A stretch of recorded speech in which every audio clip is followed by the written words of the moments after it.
Experiencias de terror de traileros en la carretera, escritas por La Tenebrosa. Las experiencias que te quiero contar en esta ocasión no son solo mías, sino de algunos compañeros también. Mi nombre es Antonio Rodríguez. He sido trailero por más de 35 años. He disfrutado mi trabajo desde que me subí al tráiler que manejaba mi padre. En ese tiempo tenía tan solo 17 años, y viajaba con él cuando mis estudios me lo permitían, y veía a mi viejo cómo disfrutaba sus viajes, aunque a veces llegaba agotado, pero siempre me dijo que cada uno de esos viajes eran una bendición, pues traía dinero a casa para que nada nos faltara. Le doy gracias a Dios porque nunca tuvo un accidente ni asaltos, nada que lamentar.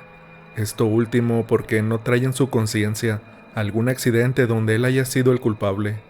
Cabe aclarar que sí presenció algunos, pero estos cuando ya había sucedido la tragedia, y es de él la primera anécdota que quiero contarles.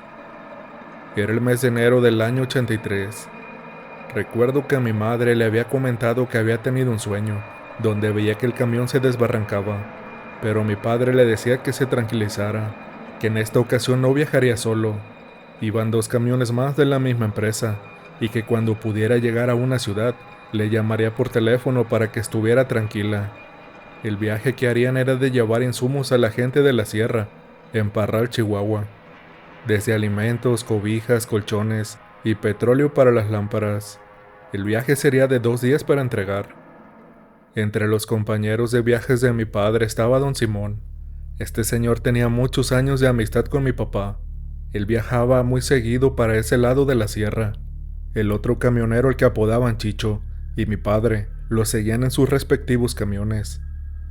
Una de las cosas que escuché que mi padre le contó a mi madre, después de 2 semanas de ese viaje, y esto fue porque no pudieron regresar como ellos esperaban.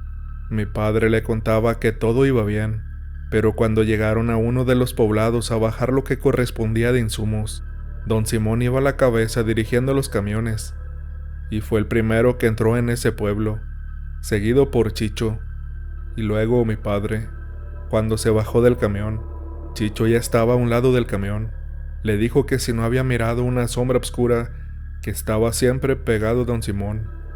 Mi padre le dijo que no se había dado cuenta, pero que se dejara de cosas, que solo era su propia sombra. Chicho insistió que no, que eso era algo más que su propia sombra, que pusiera atención y que se daría cuenta de lo que él estaba mirando en don Simón. Chicho le comentó a mi padre que eso mismo había mirado cuando su abuelo falleció, que era la muerte que ya traía consigo don Simón. Mi padre pensaba que por ser hombre no debía de creer en eso, de que la muerte venía por uno o de aparecidos. Le dijo a su compañero que solo eran figuraciones de él y que no pasaba nada. Pero cuando don Simón entró al sitio donde recibirían las cajas con las cosas, los perros comenzaron a aullar.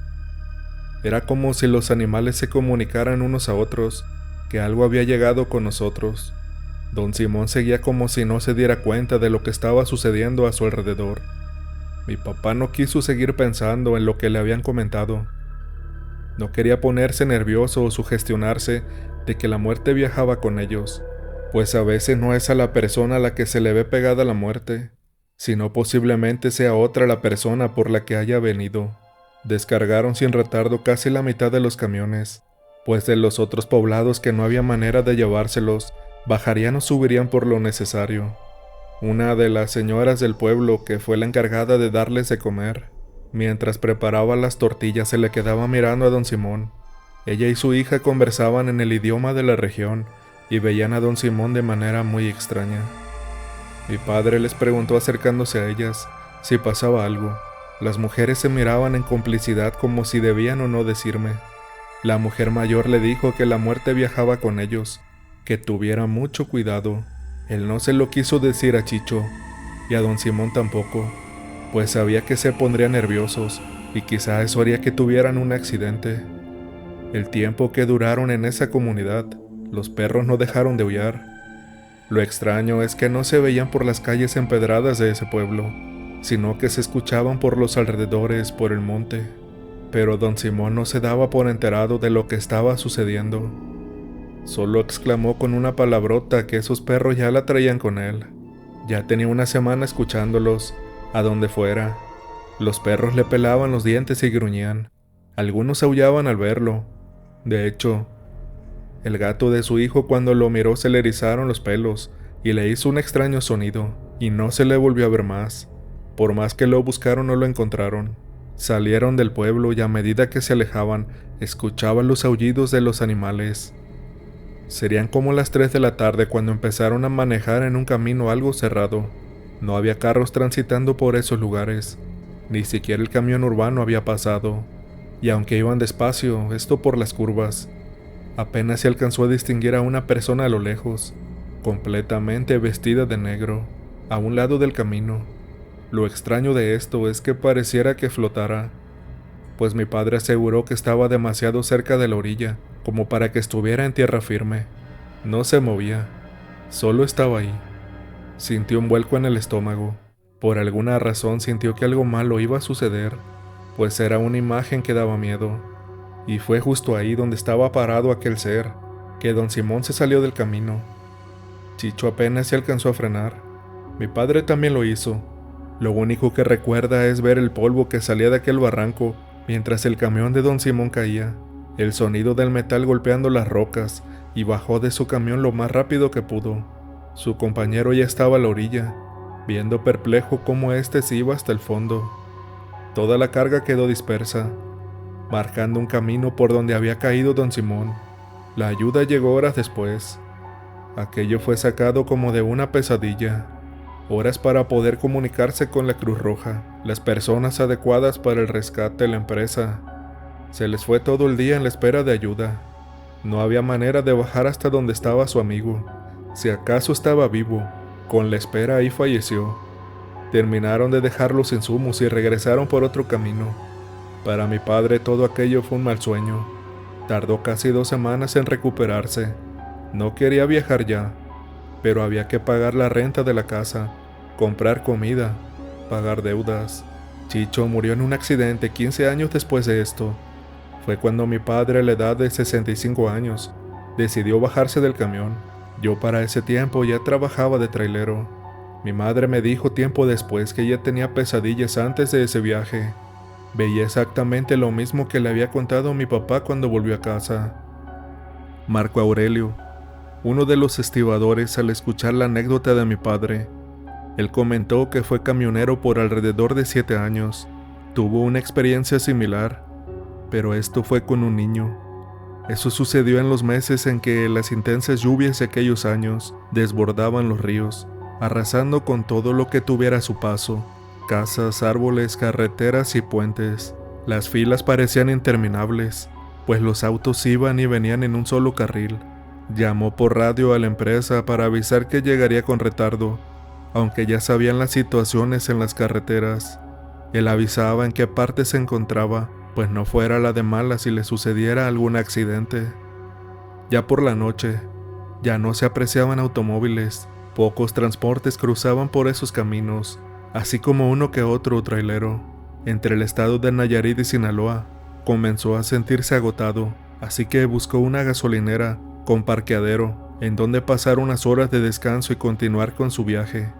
Manejó unos cuantos kilómetros cuando a lo lejos miró a un niño. Este se encontraba en una de esas paradas de los ejidos que se encuentran a las orillas de la carretera. Se le hizo muy extraño, pues era muy noche para que un chamaco estuviera solo en la parada de camiones. Redujo la velocidad para pasar por el ejido. El niño solo miró el camión. No hizo señal alguna de necesitar ayuda. Marco Aurelio hizo una pausa y nos dijo con voz entrecortada: «Créanme, porque cuando miré al niño a los ojos, sentí un escalofrío que recorrió toda mi espalda.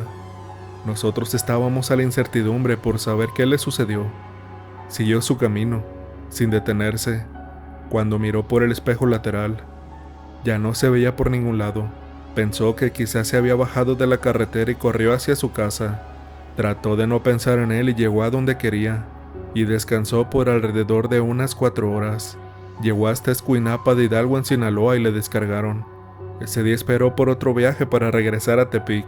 Fue hasta el día siguiente que lo cargaron, y ya por la tarde, Iba de regreso hacia Nayarit. Tenía la radio encendida para escuchar un poco de música, y cuando iba llegando al mismo ejido donde había mirado la noche anterior al niño en la parada, la radio comenzó a tener estática, pero también se escuchaba la voz de un niño. Le bajó el volumen, pero aún así se escuchaba. Optó por mejor apagarlo. Estaba por entrar al ejido cuando lo miró. Ahí estaba en la misma posición de la noche anterior. Era como si jamás se hubiera ido. Pasó despacio, pero esta vez sintió una tristeza enorme que lo embargaba. No se quiso detener y mejor aceleró. En lo que restaba del viaje, no quiso pensar qué había sucedido, si ese niño estaba vivo o muerto. Quizás lo último, pues no era casualidad verlo en la misma parada de camiones, la misma ropa y casi la misma hora. Un alma en pena, le dijo a su esposa cuando le contó lo que había visto. En algo sí se acuerda y dice que por mucho tiempo pensó en ese niño, en cómo estaba vestido. No era de otra época, era reciente. Quizás un accidente que haya sucedido en esa parada, un conductor que lo atropelló, un niño abandonado, o simplemente un alma en pena como dijo la señora. Esas no fueron las dos únicas veces que pasó por ese tramo carretero.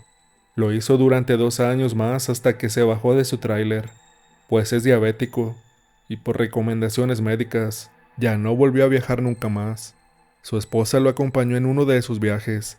Él le señaló el sitio exacto. De hecho, esa vez sí se detuvo y se bajaron. Comprobó que no había manera de que el niño se hubiera escondido aquella noche que pasó la primera vez. Rigo, otro de los traileros, cuando él trabajaba para un rastro, tenía que transportar desde cerdos y vacas. El sitio se encuentra a unos 2 kilómetros de la ciudad. El sitio se encuentra cerca de un canal de agua, y este lleva a un camino donde se puede llegar a uno de los cementerios municipales. Rigo me pidió que no diera el sitio exacto al momento de contarles esta experiencia. Nos contó que por este camino hubo muchas tragedias, ya que en los tiempos de la Revolución Mexicana, por ahí transportaban fusiles para los rebeldes, para aquellos que no estaban de acuerdo con el gobierno. El rastro abrió sus puertas por primera vez a finales del año de 1959. Solo hombres trabajaban en ese sitio, pero no solo eso. A unos 500 metros, se ven unas casas. Dicen que fueron de los primeros trabajadores del lugar. Se encuentran entre los matorrales y al lado del camino de terracería. Forzosamente se pasa por un puente. Dicen que ese camino está embrujado, pues los asaltos de aquellos tiempos no se hacían esperar. Aparte de que se cuenta que por esos caminos se encontraban a varias personas fallecidas, que la mafia de aquellos años iban y dejaban los cuerpos cerca del rastro. Las malas lenguas contaban que los propietarios los hacían pasar por carne de cerdo, pero esa es una historia para otra ocasión. El rastro trabaja desde las 5 de la mañana hasta las 6 o 7 de la tarde. Hoy en estos días, se ven los camiones que salen con el personal, pero antes se les veía caminar por ese camino de terracería, cruzar el puente y esperar el camión urbano que venía de los otros pueblos. Para mala suerte de Rigo, esa madrugada tenía que transportar unos cerdos para que cuando llegaran los trabajadores comenzaran a hacer lo suyo. No era la primera vez que lo hacía, ya en varias ocasiones anduvo por esos caminos. Siempre traía un rosario colgado en el espejo retrovisor, pues sabía que por esos rumbos las almas en penas hacen sus recorridos. Para llegar al rastro, coincide con la actual carretera federal por vía corta, pero adentrado a la terracería el panorama es diferente. Uno de los empleados le contó que no hacía mucho tiempo tuvo lugar un gran asalto. Se sabía que el pago de impuestos saldría muy temprano por la mañana. Estaba custodiada por unos empleados de confianza, pero antes de salir de esta zona, fueron emboscados por una gavilla de bandidos que se ocultaban entre los matorrales. Se cuenta que los desvivieron de manera horrible y dejaron los cuerpos regados por el camino hasta llegar al puente. Fue muy triste ver a los trabajadores tirados a las orillas del camino. Sus familiares colocaron cruces con palos de las ramas de los árboles, pero ya hace varios años que ya no existen. Y es aquí donde Rigo contó que aquella madrugada aún no sabía de esta historia. Serían alrededor de las 4:30 de la madrugada, cuando bajó del puente. El camino estaba cubierto con una neblina que apenas sí mostraba el camino. Por si las dudas, aunque conociendo el sendero, Prefirió irse manejando despacio. No llevaba prisa, además de que nos confesó que era la primera vez que se ponía nervioso. Sintió cómo se sacudió la jaula de los cerdos cuando bajó el puente, esperando que no hubiera pasado algo que lamentaría después. Apenas se llevaba unos cuantos metros cuando se comenzaron a ver siluetas entre la niebla. A mitad del camino se encontraba un hombre alto y fornido, con la cabeza inclinada mirando hacia el suelo. Vestía una camisa a cuadros y un pantalón de mezclilla.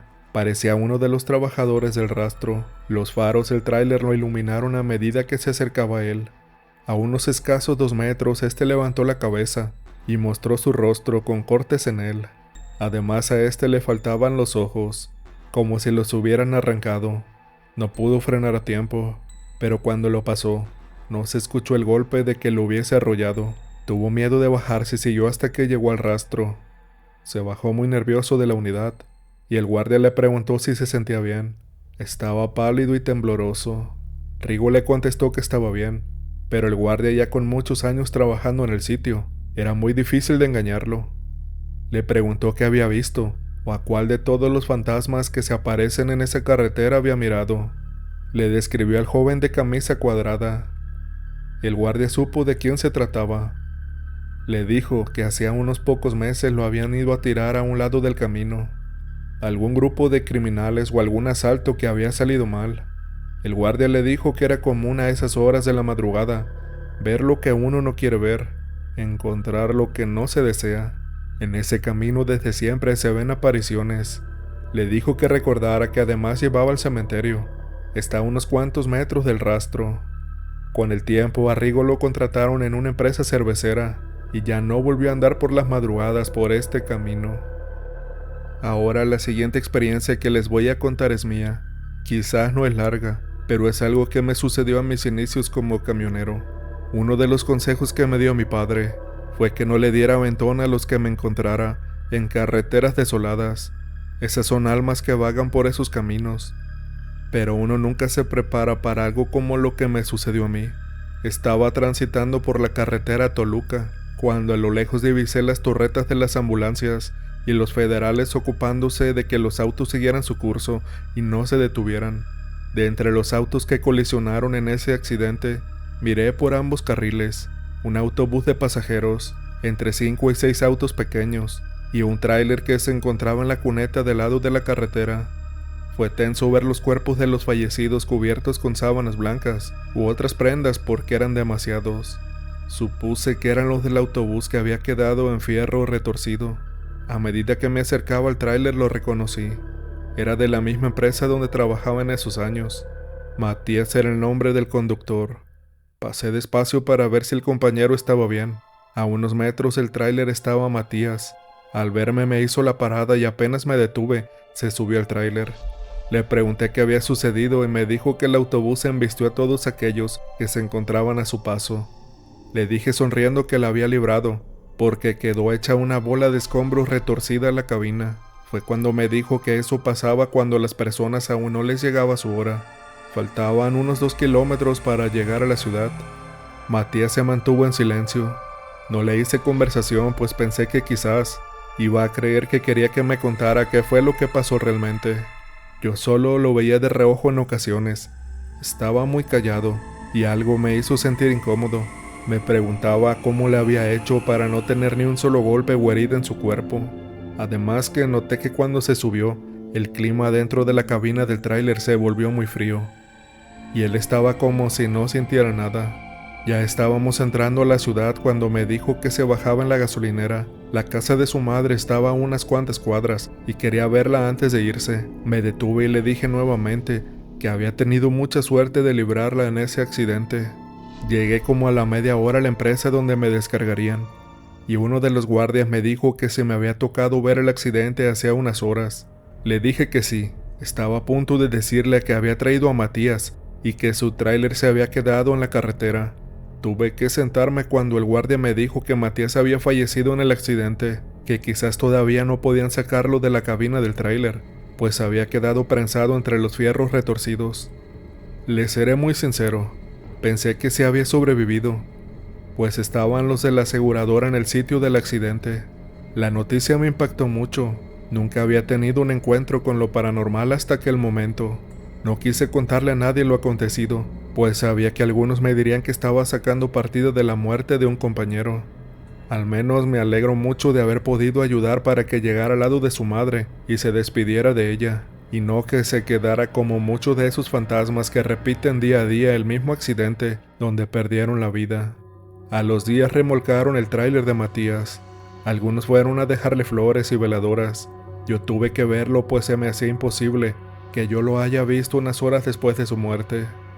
Aún sigo trabajando como trailero, quizás unos años más y me retire de este oficio. Ya no soy joven, y a veces se me dificulta subirme a mi tráiler. Estoy por pasar horas sentado al volante, viajando por gran parte de los estados de México. He conocido a muy buenos choferes a lo largo de mi vida, pero también han fallecido varios de ellos, en accidentes o por alguna enfermedad. Yo solo le pido a Dios hasta el día de hoy, que si me ha llegado mi hora, sea en casa con mi familia y no en un accidente. Muchas gracias por darle voz a las experiencias de aquellos que trabajamos como camioneros.